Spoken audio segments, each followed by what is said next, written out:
The weight of the homemade pumpkin pie steadies my hands as I stand at the threshold of my parents' elegant suburban home. Through the leaded glass panels flanking the front door, I glimpse a kaleidoscope of movement 24 relatives mingling beneath the glow of my mother's prized crystal chandelier. For a moment I consider turning around, driving back to my apartment and spending Thanksgiving with a frozen dinner and mindless television. But then my father spots me through the glass. "There she is!" His voice booms as he swings open the door. "Our number cruncher has arrived."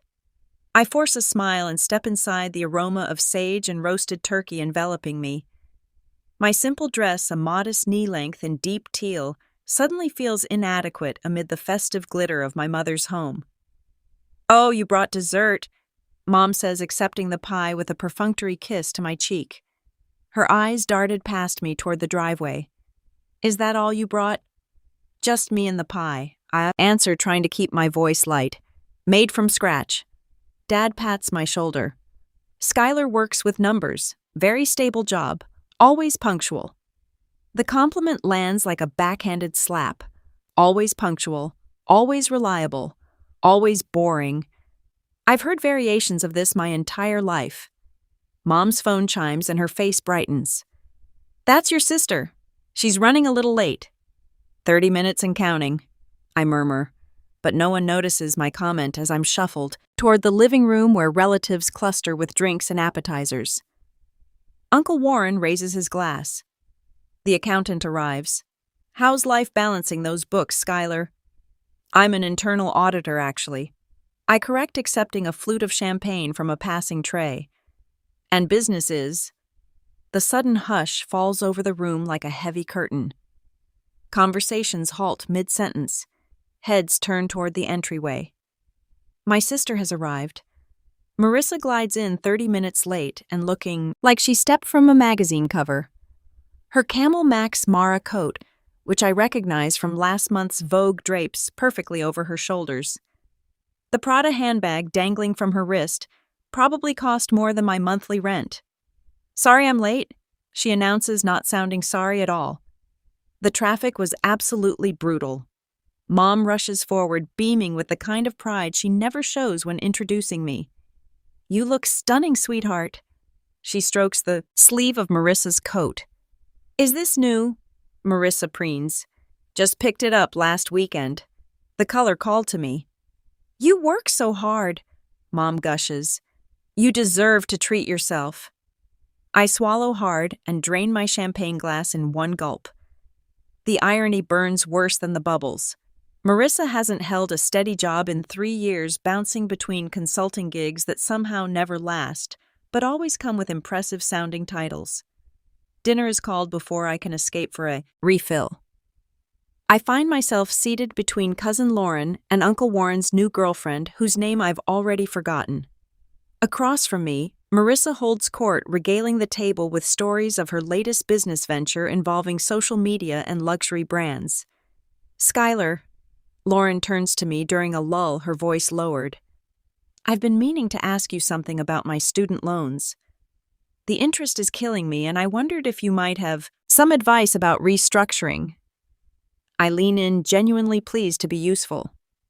"Actually, there's a program I just read about that could help, if your income is below a certain threshold." "Not everyone wants to hear about math at dinner, dear." Mom interrupts from 3 seats away, her hearing suddenly selective and sharp. She smiles at Lauren. "Why don't you ask Marissa? She's great with money." The table grows quiet. I stare at my plate fork suspended over untouched turkey. Marissa's laugh tinkles like ice in a crystal glass. "Oh, Skyler's always crunching numbers," she says, swirling her wine. "And always short on cash, it seems." My cheeks burn. I manage my money just fine. "Do you..." Marissa arches one perfect eyebrow. "Then why are you always asking for loans?" The dining room temperature plummets 10 degrees. 23 pairs of eyes swing between us like spectators at a tennis match. "I've never asked you for money," I say, my voice steady despite the roaring in my ears. "Not once. Not once." "Please." Marissa rolls her eyes dramatically. "You should stop begging for money. It's embarrassing." The words slam into me like a physical blow. My ears ring with the audacity of her lie, a complete inversion of our reality. No one speaks. No one defends me. Not even our parents who know exactly which direction the money flows. Speaking of embarrassing, Dad cuts in with forced joviality. Did anyone catch the Seahawks game last Sunday? That fourth quarter was something else. Just like that conversation lurches forward, leaving my humiliation behind like roadkill no one wants to acknowledge. I sit frozen, transported back to when I was 10 years old, emptying my piggy bank to help buy Marissa a dance costume. Your sister needs it more than you do, Mom had said, patting my head. She has the recital coming up. You're the practical one, Skyler. The practical one. The responsible one. The one expected to sacrifice. I excuse myself when dessert is served, slipping away to the powder room. My hands tremble as I lock the door behind me, but my mind has never been clearer. I pull out my phone and open my banking app, staring at the 5 recurring payments to various accounts with Marissa's name attached. 5 years. $52,800. An average of $880 every month. Car insurance. Credit card minimums. Personal loan payments. The evidence of my sister's financial vampirism glows on my screen in neat organized rows, exactly as an auditor would keep them. Without hesitation, I select each payment and cancel them all. One by one, confirmation messages appear. Recurring payment canceled. Recurring payment canceled. Recurring payment canceled. Recurring payment canceled. Recurring payment canceled. I splash cold water on my face, blot it dry with one of Mom's decorative guest towels, and return to the dining room. My pumpkin pie sits in the center of the table, slices missing from its perfect crust. There you are, Mom says. We started without you. That's fine. I slide back into my seat, a strange calmness washing over me. I'm not really hungry for dessert anyway. My phone vibrates in my pocket. Confirmation notices from my bank. The cancellations are complete. More coffee, Skyler. Dad offers, pot in hand. I smile and extend my cup. Yes, I think I'll have a second helping. For the first time in 5 years, I will not be paying for my sister's life tonight. For the first time in forever, I am choosing myself, and it feels like the first breath after nearly drowning. Numbers don't lie. People do. The next day, the morning light filters through the blinds of my modest one-bedroom apartment as I open my laptop at the small desk wedged between the kitchen and living room. The coffee maker gurgles in the background, its familiar rhythm steadying my hands as I create a new spreadsheet. Payment history. Marissa Cole. I type in the header, my fingers moving with the precision that makes me valuable at work. Each keystroke feels like reclaiming a piece of myself. I pull up my banking records, methodically copying every payment made to my sister over the past 5 years. The spreadsheet grows row by row, an archaeological dig through my financial sacrifices. 3 separate credit card payments each month. The personal loan that was supposed to be just until her commission comes through. Car insurance for the luxury SUV she absolutely needed for client meetings that never materialized. The total appears at the bottom of the column, $52,800. The number sits there accusing me not of generosity, but of gullibility. Nearly $900 every month more than my own car payment funneled silently to maintain Marissa's carefully constructed facade. I save the document to 3 separate cloud locations. Evidence secured, I allow myself another sip of coffee. My phone vibrates again. The screen lights up with Marissa's name for the 16th time since dawn. I silence it without reading the message, but the notifications keep appearing. Something's wrong with the payments. Call me now. Did you change banks? Payment failed. What did you do? The credit card company called. Fix this. Autopay declined. Call me back. Insufficient funds. What's happening? The messages escalate from confusion to panic to rage, punctuation multiplying with her desperation. 15 calls. Over 30 messages in just 24 hours. I place my phone screen down and continue working. By mid-afternoon, the inevitable happens. My mother's name appears on the screen. I answer on the third ring. Skyler, what's going on? Marissa says you're refusing to help her with something. Her voice carries that familiar note of disappointment, as though I'm 10 years old again, selfishly keeping my birthday money instead of sharing. I've been paying her bills for 5 years, Mom. My voice sounds different, steadier than it's ever been when speaking to my mother. She told everyone yesterday at Thanksgiving that I begged her for money, so I stopped. A sharp intake of breath. That's not what she meant. You know how Marissa gets when she's nervous. She exaggerates. It wasn't an exaggeration. It was a lie, and everyone believed her. You're being dramatic. Family helps family. I helped for 5 years. That's $52,800 of my money. A long pause, then rustling as the phone changes hands. Skyler, it's Dad. His voice sounds older suddenly. What's this about money? Your sister says you've cut her off without warning. Did she tell you why she needs my money every month? She's been having cash flow problems with her business. You know that. Dad, she doesn't have a business. She hasn't had steady work in 3 years. Another long silence. You've changed, he finally says. You used to be kind. The words strike deeper than expected, but clarity rises to meet the pain. I haven't changed, I reply. I just stopped letting people use my kindness as their safety net. The shocked silence that follows tells me they've never considered our family dynamic from this angle.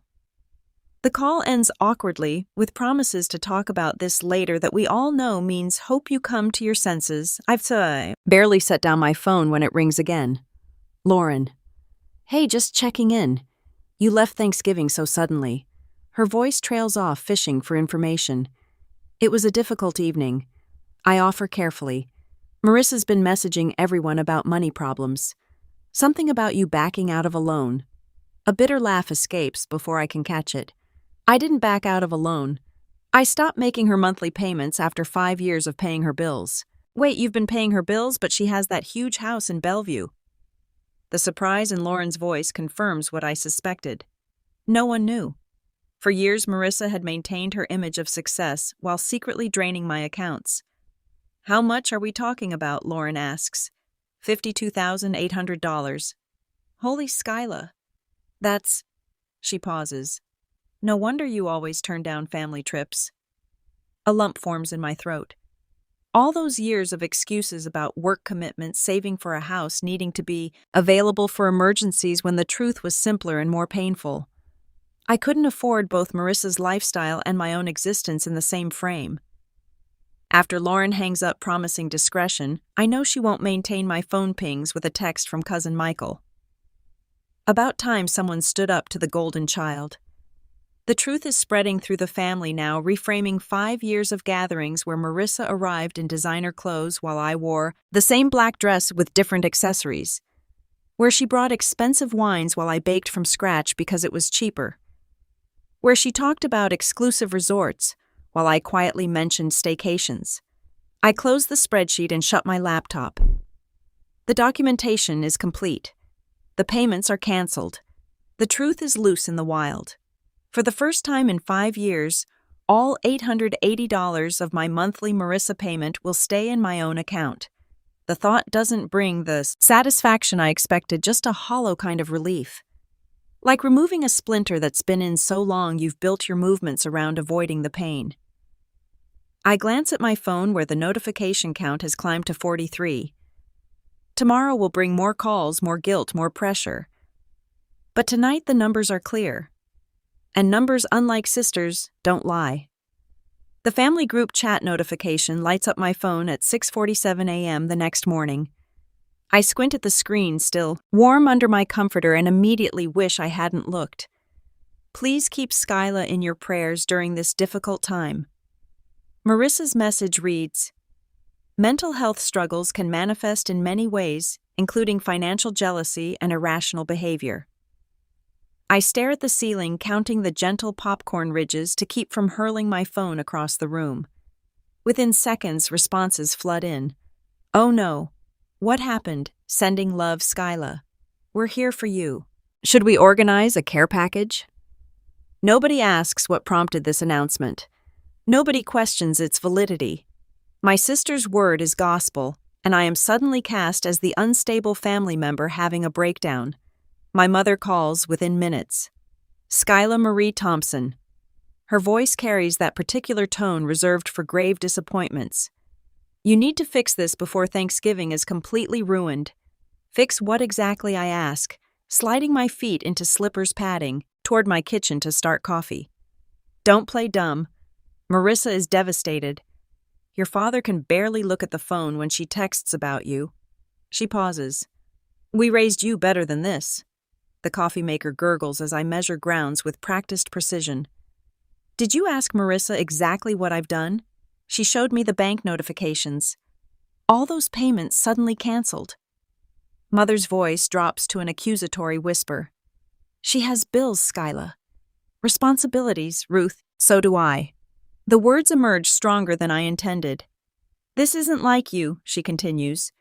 "The daughter I raised would never abandon her sister." I watch coffee drip steadily into the pot, black and clarifying. "The daughter you raised has been paying Marissa's bills for 5 years while she told everyone I begged her for money." Silence stretches between us, taut as a wire. "I'm going to be late for work," I interrupt an unprecedented act of rebellion. "Give Dad my love." I end the call before she can respond and open Facebook to find Marissa's latest performance. A tastefully filtered photo of her staring pensively out a window captioned, "Heartbroken when family members struggle with jealousy. Praying for healing during this difficult time." 27 sympathetic comments already. I close the app without responding and finish getting ready for work. When I arrive at the office, something unexpected happens. I work better than I have in months. Client documentation flows through my review process with unusual efficiency. Spreadsheets that normally require double-checking seem crystal clear on first pass. "You seem more focused lately." My manager comments during our afternoon check-in. "Whatever you're doing, keep it up." What I'm doing is keeping an extra $880 a month in my bank account and sleeping through the night for the first time in years. That evening, I purchased a new desk for my home office. A solid oak piece I've been eyeing for months, but could never justify while supporting Marissa's lifestyle. As I enter my credit card information, I experience none of the usual anxiety about spending on myself. No mental calculations about how this purchase might affect my ability to cover Marissa's car insurance payment or minimum credit card payments. I realize I've been living below my means, not from frugality or wise financial planning, but to fund my sister's excess. The revelation settles in my stomach like a stone. The true test of my newfound resolve arrives 3 days later when Marissa appears unannounced in my office building lobby. I spot her through the glass doors as I return from lunch, designer sunglasses perched above perfect makeup, strategically disheveled hair, and what appears to be a carefully selected outfit that somehow communicates both wealthy casualness and distress. "How could you abandon me like this?" she demands loudly the moment I approach, tears streaming down her cheeks without disturbing her mascara. "After everything I've done for you." Heads turn throughout the lobby. My coworkers slow their pace, pretending not to eavesdrop while clearly absorbing every word. I keep my voice measured and low. "This isn't the place to discuss your financial problems, Marissa." "Financial problems." She laughs, the sound high and brittle. "You're the one who's always needed my help. And now, when I need you just temporarily, you cut me off completely." A security guard glances our way, concerned by the rising volume. "Call me when you're ready to talk about repayment plans," I say quietly. Repayment, the word hangs between us like a grenade with its pin removed. Her tears vanish instantly. The transformation would be impressive if I hadn't seen it countless times before the immediate shift from wounded victim to cold calculation when manipulation fails. "This isn't over." She hisses, voice suddenly steady. She turns sharply. stiletto heels clicking against marble as she exits through revolving doors. I watch her go, feeling oddly calm in the aftermath of what should have been a devastating support. Lauren arrives at my apartment door bearing lunch from my favorite deli and a sympathetic smile. "You okay?" she asks, unpacking sandwiches and containers of soup at my small dining table. Everyone's talking about what happened. "What version are they discussing?" I ask, pulling plates from my cabinet. Lauren shakes her head. "The real story is getting out. Michael called me after talking to your dad. Is it true Marissa owes you over $50,000, $52,800 I confirm. But her total debt is closer to $96,000 as far as I can tell." Lauren's sandwich halts midway to her mouth. $96,000. How is that possible? They live in that beautiful house in Bellevue.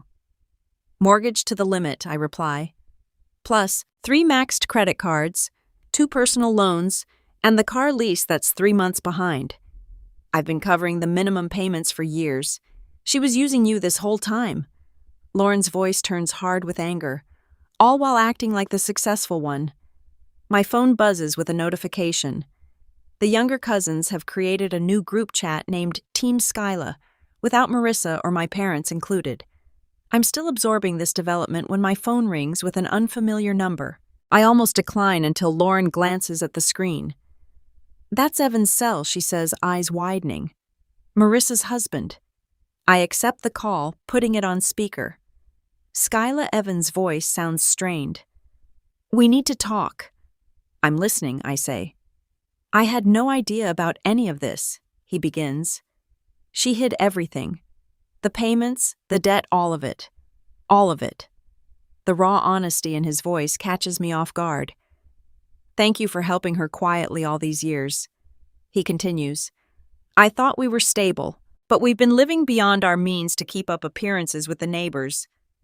I meet Lauren's astonished gaze across the table. "We're not as financially secure as everyone believes," Evan confesses. "Not even close." A strange weightlessness settles over me. For years, I believed I was the only one who saw Marissa clearly. Now others are beginning to glimpse behind the curtain.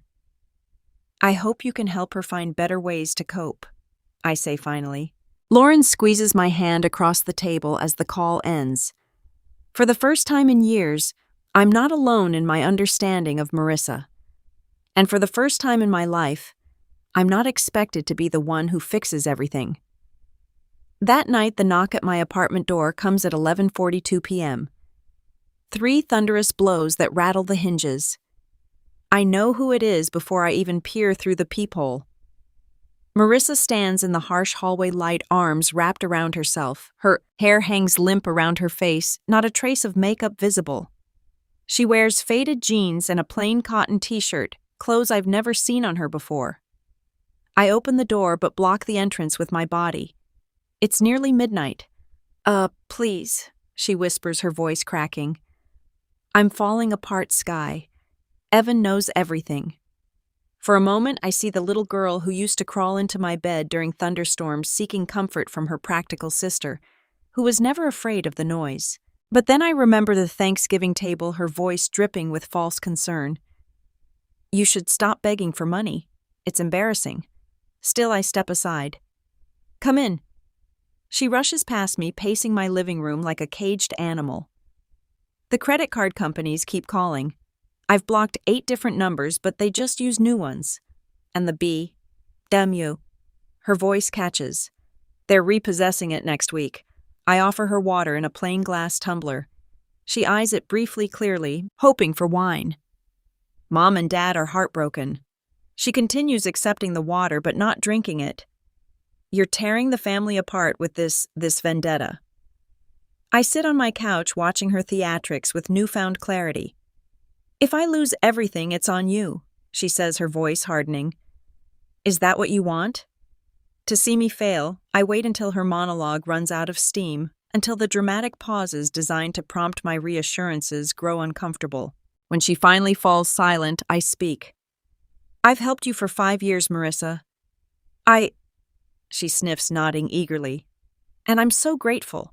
That's why I don't understand why you'd stop now when I need you most.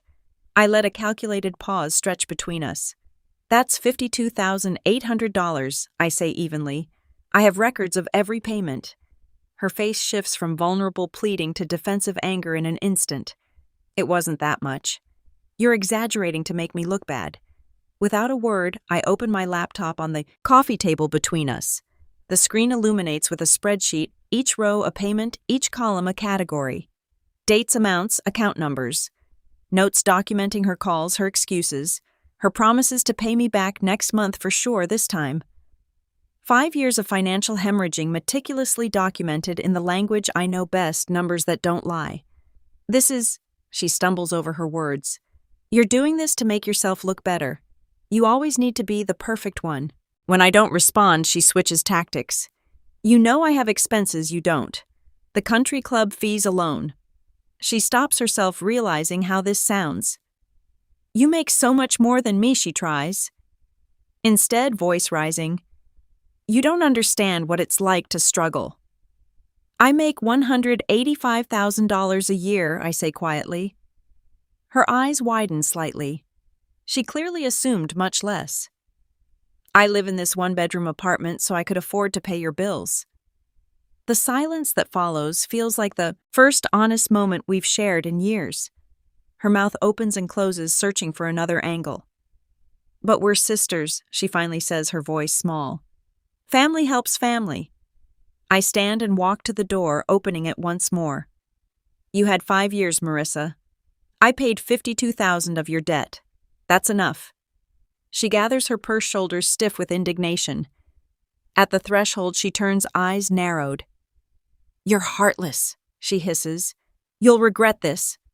No, I meet her gaze steadily. You should regret confusing someone's compassion with obligation. The door closes between us with a soft click. 2 hours later, my mother called. I can hear the tension in her voice, the effort to maintain composure. Marissa says you refuse to help. She's going through so much right now. Did she tell you how much I've already helped her, I ask? She mentioned some small loans Mom hedges. $52,000 over 5 years isn't small, Mom. Her sharp intake of breath tells me more than words could. Dad's voice suddenly replaces hers. 52,000. That can't be right. I can email you the documentation. I say, my finger already hovering over the send button on an email prepared days ago. Why would you keep giving her money all this time if she wasn't being honest? I finish for him. Because she's family. And you taught me that family helps family no matter what. The stunned silence on the other end feels like vindication and heartbreak simultaneously. Later that night, texts begin appearing on my phone. Uncle Warren, your sister is devastated. Where's your compassion, Aunt Patricia? The family forgives, period. This cold shoulder is beneath you. But there are others. Cousin Michael, about damn time someone stood up to her. Call if you need to talk. Lauren just heard the real story. We're all behind you. Mom and Dad, too. My phone pings with a notification from our extended family group chat. I brace myself for another barrage of guilt and pressure, but instead find an unexpected message from Evan. Thank you all for your concern. Marissa and I are working through some financial difficulties that have come to light. We ask for your understanding during this time. And Skyler, thank you for your past support. It wasn't acknowledged properly. The traditional family hierarchy with Marissa at its glowing center and me orbiting as the reliable practical moon has begun to fracture. Thanksgiving dinner has become the dividing line in our family history before the truth and after. My father calls back, his voice subdued. I've been looking at these statements you sent. All these years you've been, he trails off, unable to complete the thought that his golden child has been lying while his practical one has been sacrificing. We should talk. He finally says, all of us. Maybe Sunday dinner, not yet. I answer, surprising myself with the boundary. I need some time. Of course, he says quickly. Too quickly. Whatever you need. The words sound strange coming from him, from anyone in my family, really. Whatever I need has never been the priority before. I curl up on my couch, wrapped in the quilt my grandmother made, The one Marissa always said was too old-fashioned for her taste. My apartment feels different tonight. Not larger or more luxurious, but somehow more mine. For the first time in 5 years, the weight of secrecy and obligation has lifted. The money that funded Marissa's carefully curated life will now fund my authentic one. On my coffee table, the spreadsheet still glows on my laptop screen. 5 years of payments, each one a brick in the wall, between who I was and who I'm becoming. I close the laptop and the room falls into darkness, except for the gentle city light filtering through my blinds. Tomorrow will bring more calls, more family members taking sides, more pressure to return to my familiar role. But tonight, in the quiet aftermath of finally speaking my truth, I find something unexpected. Peace. The text on Evan's message glows ominously on my phone screen a week later. Family meeting our house tomorrow at 2 o'clock. Just parents, you, and a few others. This needs to end. I stare at the words for a full minute, my stomach tightening. In the week since I confronted Marissa in my apartment, the family has fractured into opposing camps. Mother still calls daily with tearful pleas.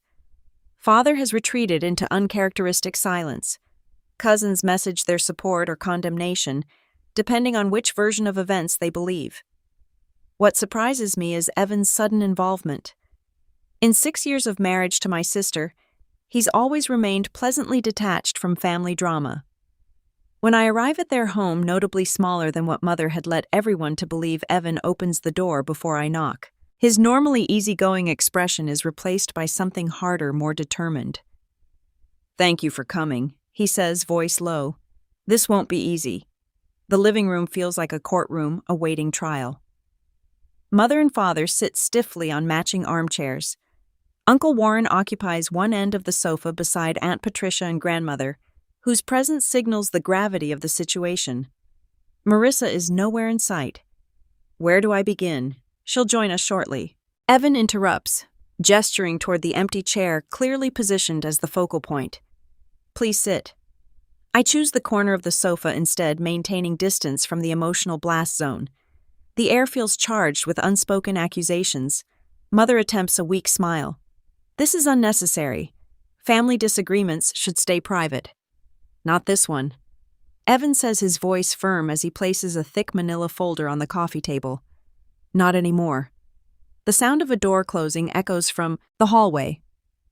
Marissa enters, her face stripped of makeup, wearing plain jeans and a beige sweater I've never seen before. No designer labels, no statement jewelry.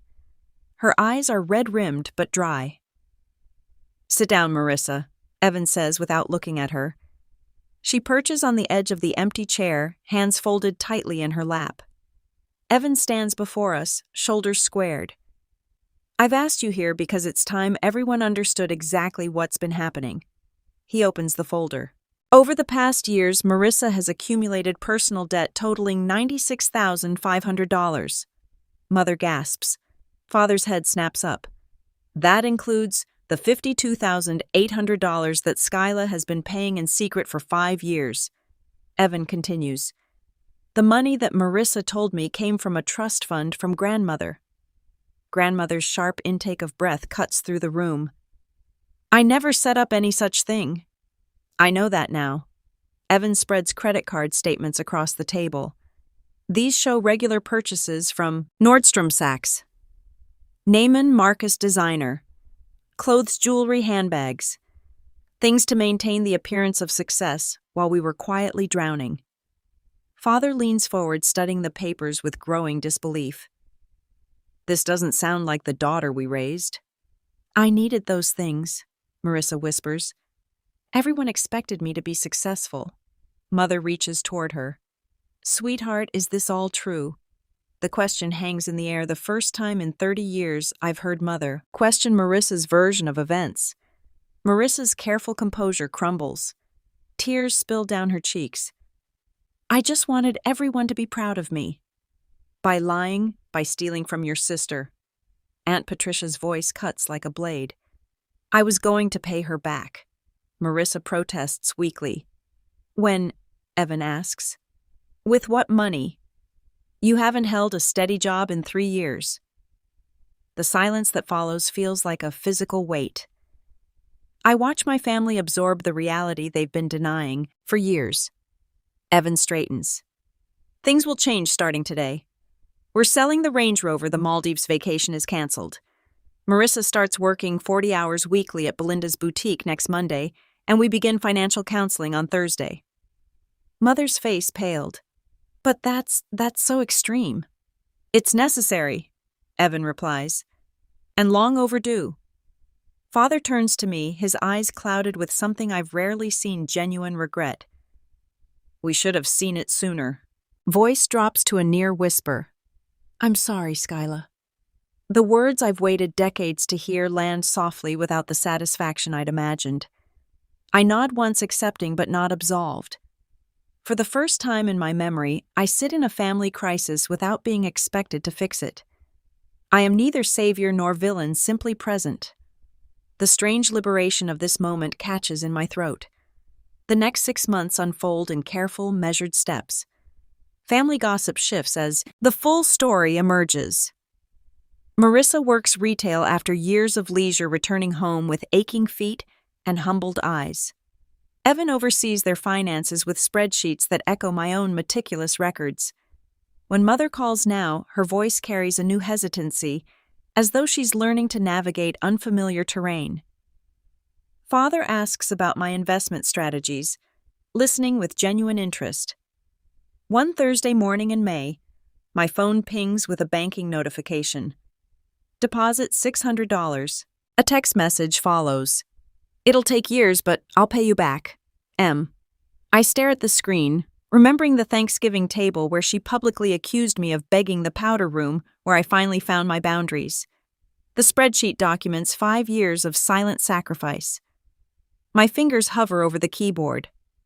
A dozen responses form and dissolve in my mind. In the end, I type just 2 words. Received. Thank you. Not forgiveness, not yet, but perhaps a key door left slightly open in a wall I had every right to build. The weight of the pumpkin-scented candles steadies my hands as I stand at the threshold of Evan and Marissa's downsized Tudor-style home. Through the leaded glass panels flanking the front door, I glimpse modest Thanksgiving decorations, a far cry from the opulent displays at our parents' home last year. For a moment, I consider turning around, driving back to my apartment, and spending the holiday alone with a good book. But then I spot my father through the glass, and our eyes meet. 1 year has transformed more than just my living space. My apartment now boasts a plush sectional couch in rich burgundy, replacing the threadbare hand-me-down I'd tolerated for years. My home office gleams with a proper desk instead of the wobbly card table, where I'd managed my finances and Marissa's for half a decade. The $880 monthly payment that once disappeared into my sister's bottomless needs now flows into an investment account showing 12% growth. Dad opens the door before I can knock. There she is, he says, but his voice lacks the booming quality I remember from childhood. Instead, there's something I've never heard before: respect. Happy Thanksgiving. I step inside, breathing in the aroma of roasting turkey. My simple dress, a knee-length in deep forest green, feels perfectly adequate for this gathering. Oh, you're right on time, Mom says, kissing my cheek without the usual perfunctory feel. Marissa's just about to serve. The dining room table, set simply with white plates and cloth napkins, hosts only 8 place settings instead of last year's 24. No crystal chandelier hangs overhead. Just a modest pendant light illuminating faces I now recognize as family rather than audience. Marissa emerges from the kitchen wearing jeans and a cream-colored sweater. No designer labels visible, no statement. Jewelry catching the light. Her hair pulled back in a simple ponytail. She carries a platter of sliced turkey with steady hands. Everything looks wonderful, I say, meaning it. Marissa's smile contains something new: humility. Thanks for coming. When everyone is seated, Evan suggests a toast. All eyes turn to him, but he nods to Marissa, who rises slowly. She lifts her water glass. To a family who tells us the truth even when it hurts. My throat tightens unexpectedly. I raise, My glass in acknowledgement, not yet ready for complete reconciliation, but accepting this honest new beginning. Throughout dinner, conversation flows without the usual facades. Uncle Warren discusses his recent heart surgery without minimizing its impact. Lauren shares her promotion without downplaying its importance. Parents admit their struggles with retirement planning without pretending everything is perfect. No one performs, no one competes. We simply exist together in truth. Later, back in my apartment, I open my laptop out of habit, but I no longer check the spreadsheet daily. 12 payments have arrived consistently from Marissa, each exactly on time. I scroll through my phone, deleting old pleading messages from her that I'd saved as evidence. They're no longer necessary armor against gaslighting. The truth has emerged and settled like dust after a storm. Opening my journal, I write $52,800. If she were a stranger, I would have stopped years ago, but she was my sister. Or at least I thought she was. I pause, considering what has changed. The monthly deposits from Marissa aren't just financial restitution. They're acknowledgement that my boundaries matter, that my sacrifice deserves recognition.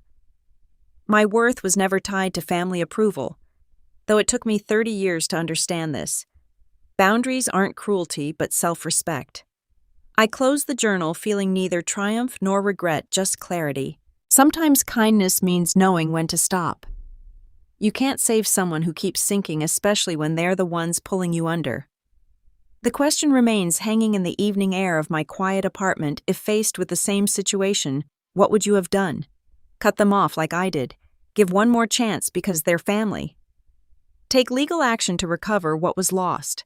Where do you draw the line between helping and being used? Story 2. I sit in my parents' living room, perched on the edge of the floral armchair that's occupied the same spot for 20 years. Christmas lights twinkle through the windows, reflecting off the framed family photos lining the mahogany shelves. Images of vacations, graduations, and celebrations where my smile never quite reached my eyes. The fireplace crackles, sending warmth across the room that doesn't penetrate the chill settling in my chest. Juliet's squeal pierces the air as she tears open a small box wrapped in gold paper. Mom. Dad, it's exactly what I wanted. $4,300 you shouldn't have. She pulls out a cream-colored Gucci Marmont bag, caressing it like a newborn. The designer logo catches the light as she bounces on her knees. 26, going on 16. Mom beams. Only the best for our baby girl. Dad nods, satisfied. You deserve it, princess. The room goes still as I carefully unwrap my gift, a small envelope sealed with a snowflake sticker. My fingers don't tremble yet. They've had practice at this. Inside, a $2 paper card with snow-capped mountains and the printed message, Season's Greetings. No handwritten note, no gift card, no check. My face remains composed, while something deep inside shatters. 29 years of hope collapse in an instant. Across the room, Aunt Margaret catches my eye. Her mouth opens slightly, horror flashing across her features before she schools her expression. She knows, she sees. Dad checks his watch, fidgeting with the band. Traffic will be bad if we don't leave for the restaurant by 7 o'clock. Mom hurries to refill Juliet's eggnog, avoiding my gaze with practiced ease. Look how the leather catches the light, Juliet announces, parading around the living room with her new treasure. It goes with everything I own. My hands finally betray me. A slight tremor as I carefully fold the card and slip it into my pocket. A souvenir of invisibility. Earlier today, I stood in my modest Portland apartment wrapping gifts I'd selected with painful care. My teacher's salary of $57,000 stretched thin between student loans and rent, but I'd saved for months for this day. The Italian silk scarf for Mom, $180, wrapped in silver paper with a bow I'd tied 3 times to get perfect. She'll love the blue pattern, I whispered, smoothing the edges. The Parker pen for Dad, $145, engraved with his initials, nestled in a velvet box. He mentioned needing a new one for client meetings. The rare art book for Juliet, $120, wrapped with a handwritten note about the exhibit we'd promised to see together. A sister promise never kept. Maybe this Christmas will finally be different, I told my reflection as I applied mascara, careful not to smudge. Hope that stubborn weed still blooming after decades of frost. Now I stand smoothing my skirt as the family continues celebrating around me. Juliet snaps photos of her bag for Instagram. Dad pours another bourbon. Mom arranges cookies on a vintage platter. I think I need some fresh air, I say, my voice steady despite the earthquake in my chest. No one looks up except Aunt Margaret, who crosses the room and touches my shoulder. Her fingers press firmly, a Morse code of understanding. "You're not wrong," she whispers. "You deserve so much more." I nod once, throat tight, and retrieve my coat from the hall closet. The wool scratches against my wrists as I button it methodically from bottom to top. No one notices as I walk out the front door, leaving dinner unfinished. The profound silence follows me down the porch steps across the icy walkway to my car, dusted with fresh snow. The drive to Council Crest Park takes 12 minutes.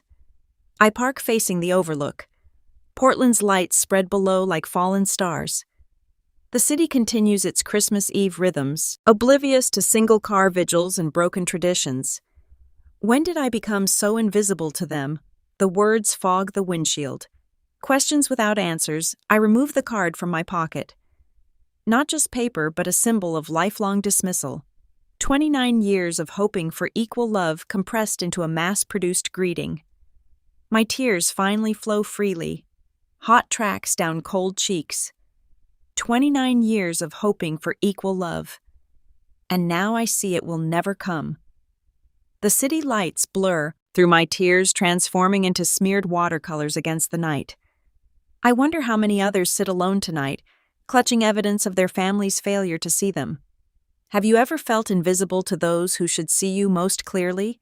A month has passed in silence. Only occasional calls from my family. Yet my aunt calls often to check up on me. One Tuesday after work, I spread photo albums across my living room floor. January sunlight struggling through Portland's perpetual cloud cover. 1 month since Christmas. 1 month since the $2 card. Elise Turner. Archaeological dig, I whisper, tracing my finger along a photo from my 13th birthday. A supermarket sheet cake sits before me, frosting slightly melted under kitchen lights. My smile looks rehearsed. Beside it, I place another photo. Juliet's Sweet 16 at the Benson Hotel. Crystal chandeliers gleaming above a 3-tiered custom cake. Dad's, arm draped around her shoulders, while Mom adjusts Juliet's new pearl necklace. I never realized how methodically I've documented my own erasure. College acceptance letters preserved in plastic sleeves. Mine to Portland State with a full academic scholarship. Their notepaper clipped to the corner. You'll need to work part-time for expenses. Juliet's to fashion school with their scrolled message. We're so proud. Don't worry about anything but your studies. My fingers shake as I turn to my graduation photos. Mom and Dad arriving 20 minutes before the ceremony ended. Dad checking his watch repeatedly. "Sorry we're late, honey." Juliet's preliminary fashion show needed our attention. Mom had smoothed my collar, left lipstick on my cheek, and asked when I planned to start job hunting. The evidence surrounds me like archaeological artifacts of a civilization built on imbalance. I open my desk drawer and pull out a leather-bound ledger book. Inside columns of numbers track years of self-sufficiency. Student loan statements totaling $24,800, despite working 20 hours weekly at the campus bookstore for $12 an hour. An email printout from Dad. "Sorry we can't help with your apartment security deposit right now." Next to it, a newspaper clipping about Juliet's fashion school. Tuition $38,000 per year plus $20,000 for her essential study program in Milan. The figures burn in my vision like accusing neon signs. My current rent statement, $1,200 monthly for a 1-bedroom apartment with unreliable heating. Juliet's Instagram post about her new downtown luxury apartment. Blessed family support. Rent $2,800 fully funded. My phone buzzes. I ignore it, focusing instead on a stack of family birthday cards. Mom's handwriting across multiple years. Elise. I retrieve my journal from the nightstand and carefully place the card inside. Beneath it, I write in deliberate letters, "Last time I'll beg for love." My phone buzzes again with a family group chat notification. I open settings and silence it. Done. Another text from Mom. "Casual dinner Sunday. Your father's grilling steaks." I type. "Sorry, I have plans. No elaborate excuse. No promise to reschedule." Juliet calls next. "Elise, can you help me move into my new place next weekend? Mom and Dad are busy with some financial thing." My finger hovers over the screen. The old Elise would rearrange her schedule, would show up with coffee and donuts, would spend hours assembling IKEA furniture, while Juliet directed from the sidelines. "I'm not available," I text back. "Good luck with the move." 3 dots appear as she types, "Disappear, reappear." Finally, "What's wrong with you lately?" I take a deep breath and type what might be the most honest message I've ever sent. "I need some time away from family gatherings." The response is immediate. "Mom's going to be upset." I set the phone down without replying. For once, that's not my responsibility. Standing before my bathroom mirror, I study my reflection. The same hazel eyes, the same straight nose, the same person who has spent 29 years hoping for equal footing. When does hope become self-destruction? I ask my reflection. Back at my journal, I write another question. What would I tell my students if they were treated this way? The answer comes with startling clarity. I would tell them they deserve respect. I would tell them love shouldn't require constant proof of worthiness. I would tell them that sometimes the family we're born into isn't equipped to see our value. I close the photo albums, tuck away the ledger of financial inequities, and stack everything neatly in a storage box. Not to forget to preserve the evidence. To remind myself on weekdays that this isn't imagined, this isn't overreaction. The pattern is real. The eraser is documented, and for the first time I'm allowing myself to see it clearly. When did you realize a painful pattern in your life needed to change 6 weeks later? I am already into the new job position, and I am completely focused only on myself. The sun streams through the windows of the pottery studio as I sink my fingers into cool clay. The wheel spins my hand's guide, and something beautiful emerges from nothing. I've been coming here every Saturday morning for 6 weeks straight. The $250 receipt for the course pinned to my kitchen calendar with a magnet that declares investment in myself. "You've got a natural feel for this, Elise," says Miranda, the instructor. Her silver-streaked hair falls across her face as she leans over to examine my work. Most beginners fight the clay. You're learning to collaborate with it. The metaphor isn't lost on me. For 29 years, I've been fighting against my family's perception of me instead of building something new with the materials at hand. "Thank you," I say, applying gentle pressure to form the lip of what will become a serving bowl. I'm trying to be more patient with the process, not just with clay, but with myself. The words from yesterday's therapy session echo in my mind as clearly as if Dr. Dot Williams were standing beside me. Your worth isn't measured by their recognition. $90 per session. Money I once would have spent on elaborate gifts for people who never appreciated them. Now those funds build my interior landscape instead. Last night, I removed the last family photo from my living room wall. The space now holds 3 framed prints I selected from a local artist. Images of solitary trees standing strong against stormy skies. My bookshelf has transformed too filling with volumes I've chosen for myself rather than the literary classics my father insisted represented cultured people. My phone buzzes. Mother's name appears on the screen with her weekly attempt to restore the old dynamics. "Elise, dear, I was thinking you should host Easter dinner this year. Juliet is so busy with her new project, and it would give you a chance to show everyone your cooking skills." The ellipsis in her voice carries the weight of unspoken judgment. 3 months ago, I would have agreed immediately, desperate to prove my worth through perfect boiled eggs and a spotless apartment.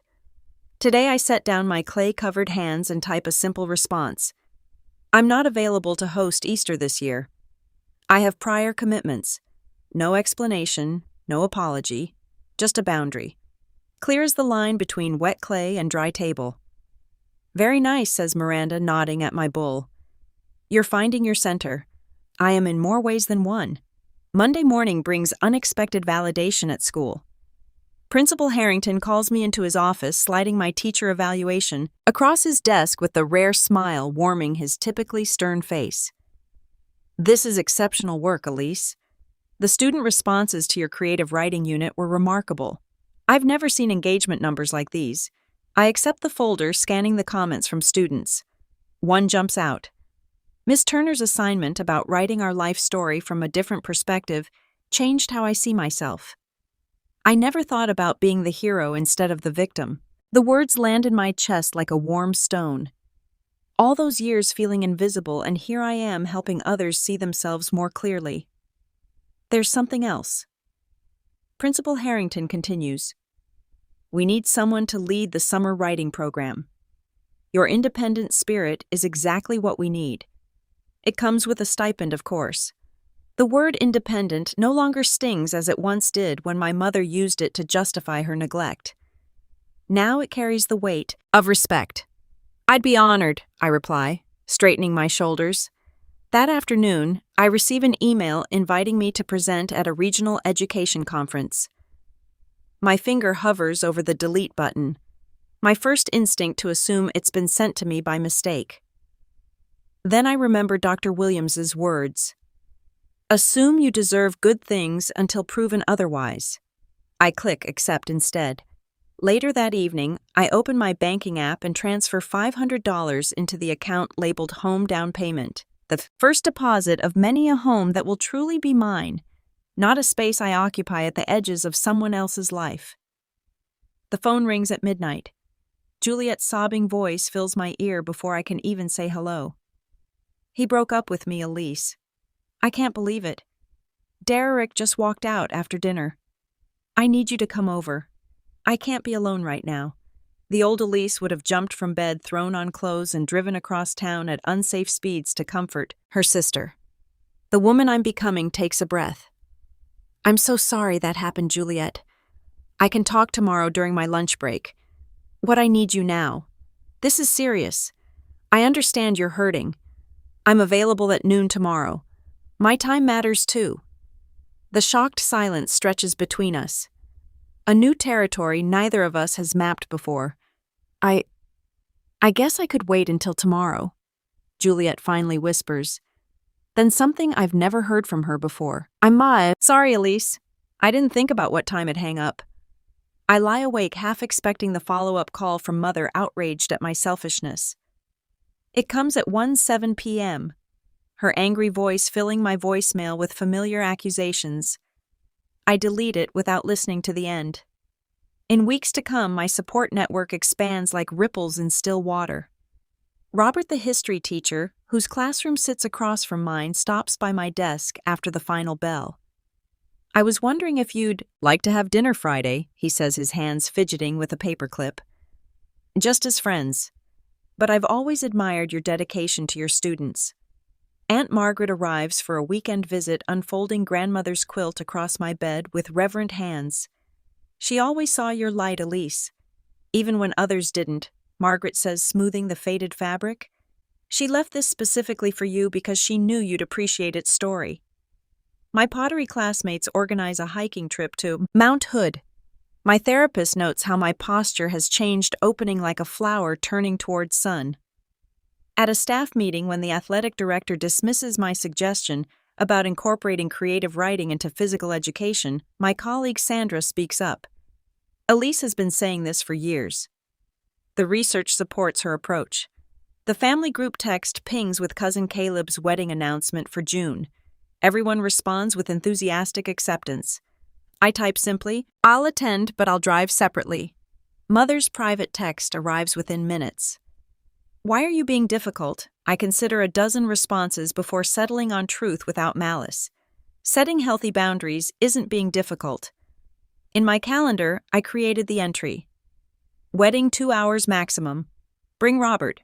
We've been dating for a while.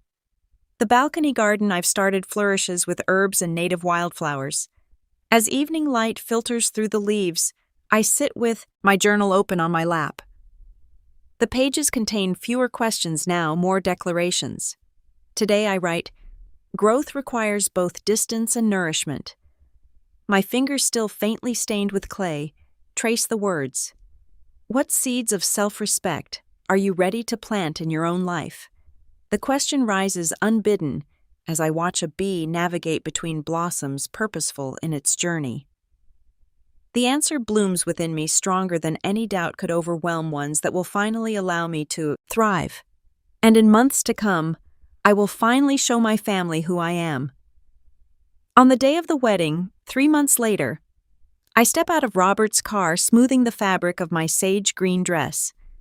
The simple silk falls just below my knees, affordable elegance that took 3 months of careful budgeting. "You look beautiful," Robert whispers, his hand finding the small of my back. The country club sprawls before us, manicured lawns stretching toward Mount Hood in the distance. Cousin Caleb chose well for his wedding venue, though I wonder how Uncle George afforded it on his hardware store income. "Ready?" Robert asks. I nod more truthfully than I've ever been. 6 months of therapy and boundary setting have armored me for this family gathering. Juliet spots us immediately, waving frantically from the entrance. Her sequined cocktail dress catches the afternoon sunlight, sending prisms dancing across the pavement. Too formal for a garden wedding, but that's Juliet always one notch above appropriate. "Elise, you actually came." She air kisses near my cheek, perfume clouding between us. "And you brought a friend?" "Robert Thompson," he says, extending his hand. "Elisa's colleague." "And more," I add firmly. "We've been dating for 3 months." Juliet's perfectly plucked eyebrows rise. "Mom didn't mention that. Mom doesn't know everything about my life anymore." Before she can respond, Mom appears, her smile stretched thin as worn elastic. Her eyes dart between us, landing on my simple gold necklace, the dress Robert's steady presence. "Elise, darling." Her hug feels mechanical. "Your apartment must be getting cramped with company these days. Have you thought about upgrading?" The old familiar sting threatens, but I breathe through it. My apartment suits me perfectly. Dad approaches, tugging at his collar. The suit hangs looser than I remember. "There's my independent girl," he says, patting my shoulder awkwardly. "Your apartment must be getting too small for you now." "Same script, different Turner." I simply smile. Aunt Margaret rescues me, swooping in with a genuine embrace. "Look at you," she whispers, standing tall. She glances over her shoulder before adding, "Your parents are having financial troubles." Thomas's investments tanked. The ceremony passes in a blur of white tulle and promises. During the reception, I notice details that would have escaped me before. Dad arguing with the photographer in harsh whispers about payment terms. Mom's handbag, not her usual Prada, but a well-worn leather clutch with a small scuff on the corner.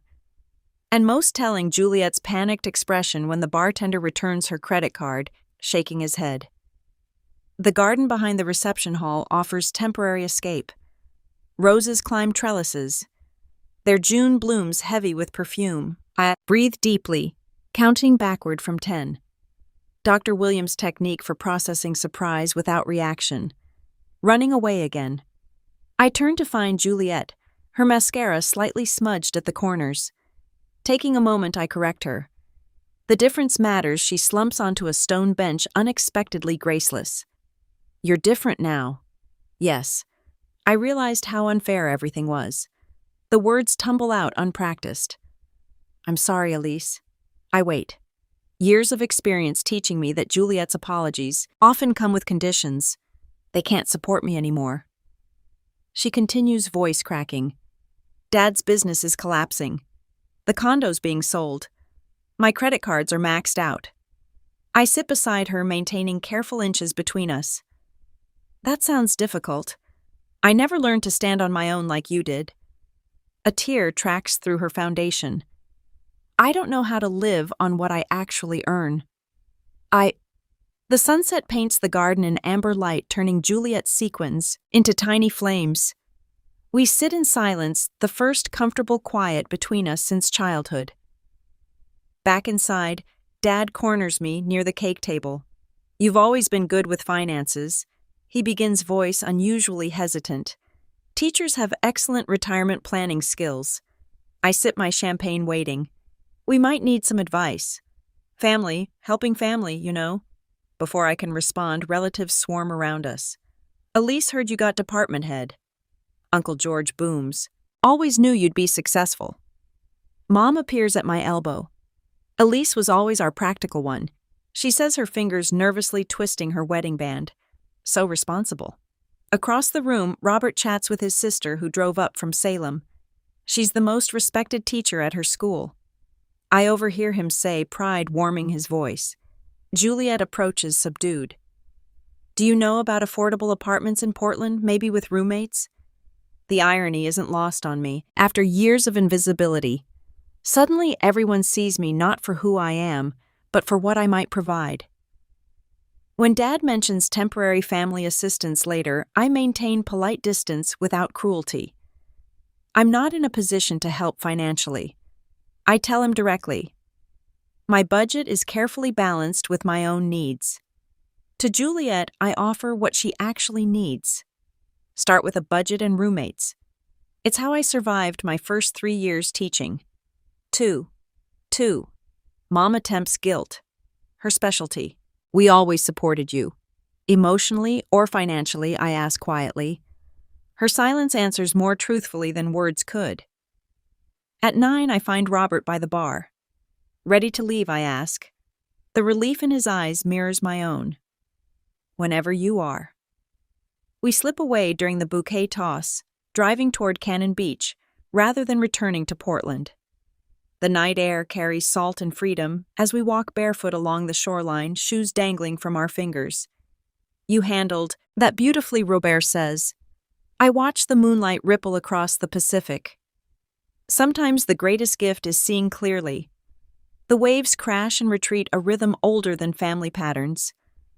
I wonder how many others have found strength in walking away from expectations that never served them, choosing instead the uncertain path of self-respect. The ocean doesn't answer, but somehow I no longer need it to. A week after the wedding, I arrived at my parents' house exactly at 6, parking my Honda next to Dad's Lexus that now shows patches of rust around the wheel wells. 2 hours. That's all I've allocated for this important family discussion. My watch timer is already set. The front porch light flickers weakly as I approach. No Christmas wreath adorns the door this June evening, but the familiar weight of expectation hangs heavy in the spring air. I knock instead of using my key. Mom answers, her smile too bright, her hug too tight. "Elise, you look wonderful. That promotion agrees with you." I step into the living room where the furniture seems oddly rearranged. The Italian leather sectional has vanished, replaced by a generic beige sofa. Family photos still line the walls, but the expensive crystal vase that normally dominates the coffee table is missing. Dad rises from his armchair, his shoulders slightly stooped, punctual as always. "Elise." "I have a morning staff meeting tomorrow," I explain. "I can stay until 8. Juliet sits in the corner armchair, her fingers twisting in her lap. She offers a small wave but remains unusually quiet. Mom bustles in with a tray of coffee cups. "I made your favorite lemon cookies. Family needs to stick together during challenging times." Dad begins without preamble. He paces before the fireplace where no fire burns despite the evening chill. The Turner name has always stood for something in this community. Mom sits beside me, her hand reaching for mine. "We've always been so proud of you, Elise. Your independence, your determination, that teaching award. You've never needed much from us." My skin prickles with familiar recognition. The script hasn't changed, just the circumstances. I sip my coffee and wait. The market downturn has been particularly brutal for the investment firm. Dad continues, his voice straining for its usual authority. "Our portfolio. Well, there have been significant losses. The bank has been calling about the mortgage." Mom adds, her voice dropping to a whisper. We might lose the house. Dad clears his throat. Juliet's lease renewal is coming up next month. That downtown apartment complex raised the rates again. Mom squeezes my hand. We noticed your school district announced that new department head position, the one with the substantial raise. The pieces click into place with perfect clarity. I set my coffee cup down carefully on the table. We're just wondering if you might temporarily help with Juliet's expenses. Dad says the word temporarily stretching thin between us, just until things stabilize.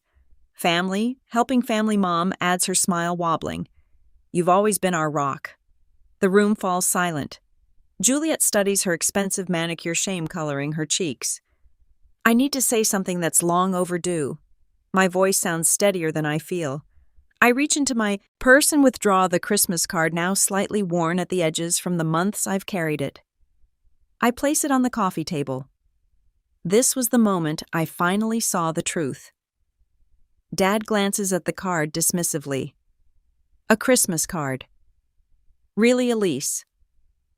We're discussing serious financial matters here. This isn't about money. I trace the paper mountain scene with my finger. This is about 29 years of messages that I matter less.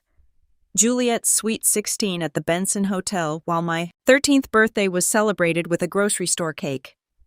My college scholarship with your note that I should work part-time while you fully funded Juliet's fashion school and her semester in Italy. Mom's face drains of color. We never met. I don't believe you did it consciously, I continue. But it happened consistently. Every birthday, every Christmas, every milestone. That's ridiculous. Dad's face flushes with indignation. We gave you everything you needed, but never what she wanted, Juliet says suddenly. All eyes turn to her. She's right. We've always treated her as less important. I've watched it my whole life and benefited from it. Dad's mouth opens, then closes. The foundation of family mythology cracks visibly before my eyes. This isn't about punishing anyone. I say, but if we want a relationship moving forward, it starts with respect and equality.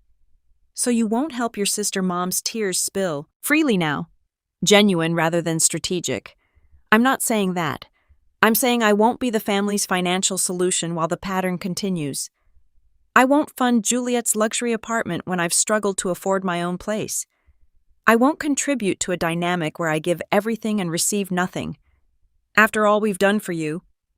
Dad's voice rises sharply, revealing his true expectations. This is how you repay us. I'm offering something better than money. I reply, my voice level. I'm offering honesty. I'm offering the chance for a relationship built on mutual respect rather than obligation. She doesn't owe us, Juliet says quietly. None of this is her responsibility. The silence that follows feels like the first honest moment we've shared in decades. I stand smoothing my skirt. I need acknowledgement of what's happened. I need my boundaries respected. I'm willing to help Juliet find an affordable apartment, create a budget, apply for jobs, but I won't sacrifice my financial security or self-respect. Mom's shoulders shake with silent sobs. Dad stares out the window, his back rigid with pride. Think about what I've said. I gather my purse. I'll let myself out. The night air feels cleansing as I walk to my car. Stars pierce the darkness overhead. Witnesses to a truth finally spoken. I realize starting the engine that the truth doesn't need to be harsh to be powerful. It simply needs to be spoken. What truth have you needed to speak? Even when others weren't ready to hear it, I unlock the door to my new Portland condo, the key sliding into place with a satisfying click. 1 year after that Christmas revelation, my life stands transformed not by what others gave me, but by what I finally gave myself permission to matter. Last box, Robert announces, setting a cardboard container labeled books on the bamboo floor I selected myself. His steady presence these past months has become a comfort I never knew I needed. Not rescue, but partnership. I trace my fingers along the framed house key mounted on the entryway wall. Beneath it, a simple plaque reads, $18,000, the price of freedom.